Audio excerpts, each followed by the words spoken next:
कहानी अच्छी लगती तो सब्सक्राइब करे तो लाइक करे। शहर की भीड़ भाड़ वाली सड़क पर रोजाना सैकड़ों लोग आते जाते थे। उन्हीं राहगीरों के बीच एक कोने में एक गरीब भिखारी बैठा रहता था। उसके कपड़े फटे पुराने थे, बाल बिखरे हुए और चेहरा थका हारा सा दिखता था। लोग अक्सर उसे देखकर नजरें फेर लेते। कुछ लोग उसे पैसे दे देते तो कुछ लोग उसकी हालत पर हंसते। उस भिखारी का नाम था रामू। उसकी आंखों में गहरी उदासी थी, लेकिन दिल से वह बुरा इंसान नहीं था।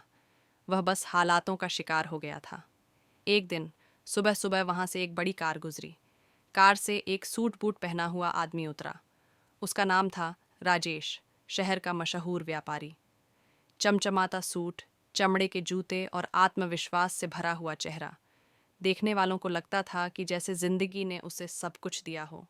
राजेश जैसे ही वहां से गुजरा, रामू ने हाथ फैलाकर कहा, साहब, भूखा हूं, 2 वक्त की रोटी मिल जाए तो बड़ी दुआ दूंगा। राजेश थोड़ी देर रुका। उसने रामू की तरफ ध्यान से देखा, फिर बोला, पैसे दूंगा तो ये आज खत्म हो जाएंगे, कल तू फिर भूखा रह जाएगा। अगर जिंदगी बदलनी है तो मेहनत करनी होगी। रामू चौंक गया। उसने सोचा, ये आदमी तो बाकी लोगों की तरह उसे डांट कर या ताने देकर नहीं जा रहा, बल्कि कुछ अलग सोच रहा है। राजेश ने आगे कहा, मेरी एक दुकान है पास में। अगर तू सच में मेहनत करना चाहता है तो वहाँ आ जा। शुरुआत छोटे काम से करनी होगी, झाड़ू पोंछा, सफाई। कर सकेगा? रामू ने तुरंत हामी भर दी।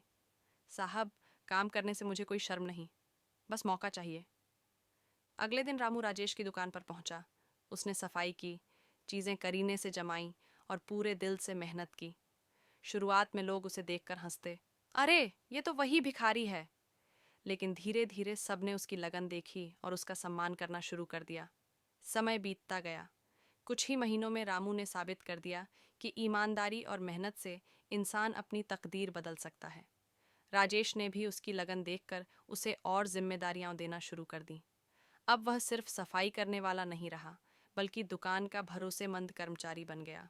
एक दिन वही लोग जो कभी उसे फटे कपड़ों में देखकर ताने मारते थे, अब उसे इज्जत से रामू भाई कहकर बुलाते थे। उसकी आंखों में अब उदासी नहीं थी, बल्कि आत्मविश्वास और उम्मीद की चमक थी। राजेश ने मुस्कुराते हुए कहा, देखा रामू, असली अमीरी पैसों में नहीं, मेहनत और इरादों में होती है।